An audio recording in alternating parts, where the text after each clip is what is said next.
বন্ধুরা, আজকে আসছি এমন একটা ভয়ঙ্কর ঘটনা যেটা আমার জীবনে হয়ে গেছে। এটা যে কোনো সময় কারো জীবনে হতে পারে। সেটা হলো সাইবার ক্রাইম। এটাতে আমি গত 29শে জুন আমি এই সাইবার ক্রাইমের খপ্পরে পড়েছি। এটা এমনভাবে খপ্পরে পড়েছি কেউ বুঝতেও পারবে না। সেটা এক প্রকার, ধরুন আপনার বন্ধুর মোবাইল থেকে আপনাকে মেসেজ পাঠানো হলো, কিন্তু আপনার বন্ধু সেই মেসেজটি পাঠায়নি। সেটা ছিল এপিকে মেসেজ। সেটা আমার ভুল ছিল, সেটা আমার জানা ছিল না। এপিকে মেসেজ খোলা কখনোই উচিত নয়। আমি খুলেই ভুল করেছি এবং সেদিনেই আমার অ্যাকাউন্ট থেকে অনেকগুলো টাকা হ্যাকাররা নিয়ে নেয়। এইরকম যাতে আরও অন্য কারো জীবনে না হয় বা এইরকম দুর্ঘটনা যদি কারো জীবনে না ঘটে, এই জন্য আমি আগাম সতর্ক করব যে কোনোরূপ এপিকে ফাইল আপনারা ডাউনলোড করবেন না বা ইনস্টল করবেন না।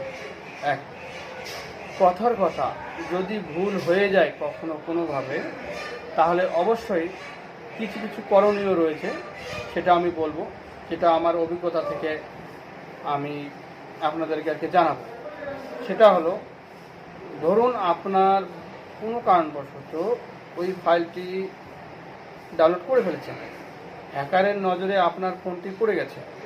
এটা ভাববেন, হ্যাকারের নজরে যখনই পড়ে গেলেন, আপনার স্ক্রিনে কি ওটিপি আসছে কি না আসছে এভরিথিং সে কপি করে নিচ্ছে। এই জন্য হ্যাকারের নজরে পড়ার সাথে সাথে মোবাইলে যখনই দেখছেন যে ওটিপি ঢুকছে, সাথে সাথে মোবাইলটি অফ করুন, সিম খুলে নিন এবং সেই সঙ্গে সঙ্গে আপনার যেই ব্যাংকে অ্যাকাউন্ট রয়েছে সেই অ্যাকাউন্টটি গিয়ে বন্ধ করে দিন। হোল্ড করুন ম্যানেজারকে বলে।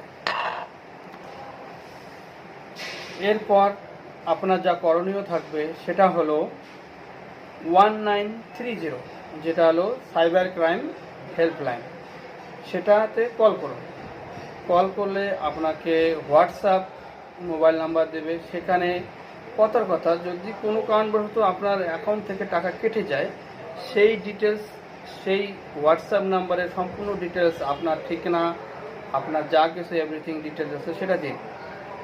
এবং সেই সব ডিটেলস দেওয়ার পরে আপনার হোয়াটসঅ্যাপে কেস নাম্বার চলে আসবে। সেই কেস নাম্বার আপনার পার্শ্ববর্তী থানা যে আছে সাইবার ক্রাইমে অন্তর্ভুক্ত অফিসারকে সেই এনরোলমেন্ট নাম্বারটা দিন, কেস নাম্বারটা দিন।